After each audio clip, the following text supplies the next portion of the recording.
ये सरकार कुछ भी नहीं दे पाई और न जाने कितने लोगों की जान चली गई। अगर सरकार जागरूक होती और जनता के लिए काम करती तो सबसे पहले सूचना यहीं से आई थी कि कोविड के लोग या कोविड से जिनको बीमारी हुई है वो सबसे पहले यहीं की गिनती में आए थे। लेकिन उसके बावजूद भी सरकार को जो तैयारी करनी चाहिए थी, अस्पतालों को जिस तरीके से तैयार रखना चाहिए था, ये सरकार ने नहीं किया। बजट का पता नहीं कहां चला गया, लेकिन लोग भागते रहे। वो कोविड के समय की तस्वीरें कौन भूल सकता है कि जहां परिवार के सदस्य अपने परिवार के सदस्यों को बचाने के लिए दवाइयां ढूंढ रहे थे, महंगी दवाइयां मिल रही थी, अस्पतालों में बिस्तर ढूंढ रहे थे, बिस्तर नहीं मिल रहे थे, और ऑक्सीजन के लिए न जाने क्या क्या करना पड़ा उन्हें। और रेमडेसिविर जैसे इंजेक्शन के लिए भी शायद अधिकारियों के सामने डॉक्टरों को गिड़गिड़ाना पड़ा, तब जाकर के रेमडेसिविर जैसे इंजेक्शन मिली हैं। और वो तस्वीर कोई नहीं भूल सकता है कि जहां एक परिवार दूसरे परिवार को कैसे ऑक्सीजन दे रहा था। और उससे पहले की भी जो तस्वीरें थीं, जिस समय लॉकडाउन लगा था, सबसे पहले एक नौजवान यहीं का जिसकी जान गई थी, हार्ट अटैक हुआ था, वो मुरैना का था, आपके बगल की प्रदेश का था। हार्ट अटैक हुआ, चलता चलता आया, घर नहीं पहुंच पाया, उसको हार्ट अटैक हो गया। कई लोगों की जान गई उस समय, जो अपने घर नहीं पहुंच पाए, सरकार ने नहीं मदद की।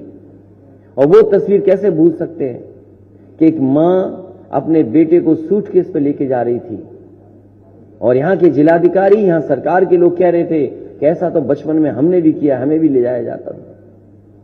उस समय जितने लोगों की जान गई, अगर किसी ने मदद की थी मजदूरों के परिवार की, तो समाजवादी पार्टी ने उन परिवारों की मदद करने का काम किया। और जो हम कर सकते थे, चाहे वो प्रेस के लोग हों या समय समय पर अगर ऐसी घटना हुई, जो मदद कर सकते थे, हम लोगों ने मदद की है। और लॉकडाउन का समय, बीमारी का समय, हमारा किसान, हमारा नौजवान और पूरा आगरा का कारोबार ठप है। One district one product, Agra में तो न जाने कितने कारोबार हैं, कितने काम हैं। लेकिन अगर हम इसका हिसाब किताब लगाएं तो डबल इंजन की सरकार ने यहां का कारोबार ठप कर दिया है। जो सहयोग करना चाहिए था सरकार को, वो सहयोग नहीं किया सरकार ने। जितने भी काम आज जो दिखाई दे रहे हैं, जो बड़े काम हैं, कभी न कभी समाजवादी सरकार में शुरू हुए थे। मुझे याद है कि जिस समय गंगा का पानी पीने के लेकर के यहां आना था, सरकार बनी थी। जो जापान के एम्बेसडर थे मुझसे मिले थे आकर के, उन्होंने कहा कि एक बहुत बड़ा प्रोजेक्ट जो हम शुरू नहीं कर पाए हैं, हम चाहते हैं वो जायका का प्रोजेक्ट यहां चालू हो जाए, पैसा खर्च हो जाए।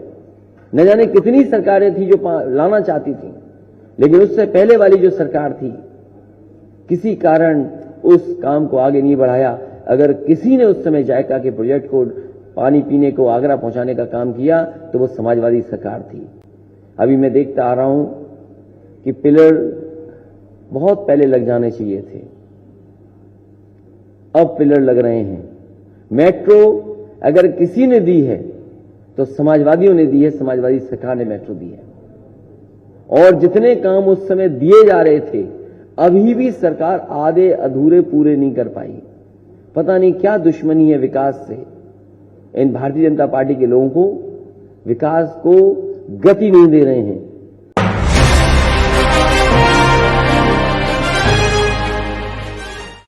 सुरक्षा, आस्था का सम्मान, गरीब कल्याणकारी योजनाओं को बिना भेदभाव के हर गरीब को, हर किसान को, हर नौजवान को, हर महिलाओं तक पहुंचाने और विकास की बड़ी बड़ी परियोजनाओं को आगे बढ़ाने का कार्य जो किया, वह इसलिए संभव हो पाया क्योंकि भारतीय जनता पार्टी की डबल इंजन की सरकार, आदरणीय प्रधानमंत्री जी के मार्गदर्शन और उनके नेतृत्व में, माननीय श्री अमित शाह जी का मार्गदर्शन और उनका नेतृत्व, उनकी प्रेरणा निरंतर हम सबको प्राप्त होती रही। और आज उसका परिणाम है उत्तर प्रदेश और देश के अंदर भारतीय जनता पार्टी नेतृत्व के बारे में, भारतीय जनता पार्टी की सरकारों के बारे में कोई भी व्यक्ति एक नकारात्मक टिप्पणी नहीं कर सकता।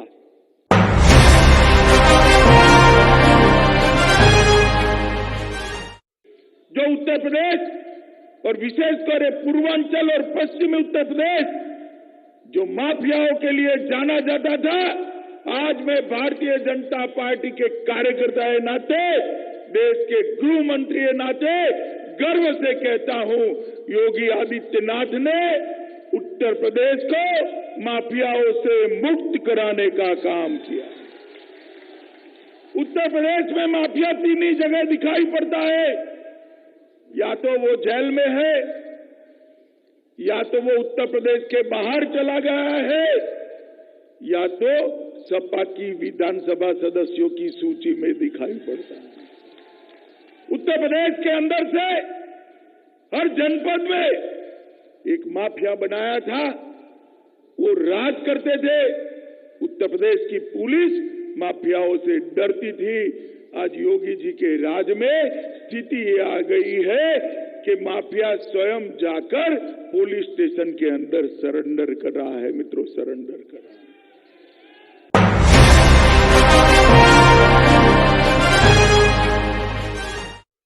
कि बीजेपी की सरकार बिना पूछे जो करना चाहती है कर देती है। और आपने देखा है, आप बहुत उदाहरण है। आज टूरिज्म इंडस्ट्री के लोग मुझसे मिले और 2-3 उदाहरण आज उन्होंने मुझे दिए। बिना पूछे, किसी से कुछ नहीं पूछा, निर्णय ले लिया। नुकसान होए कोई फर्क नहीं, हम ऐसे नहीं करेंगे। हम आपसे पूछकर, और किसी एक व्यक्ति से नहीं, आप सबसे पूछकर हम निर्णय लेंगे।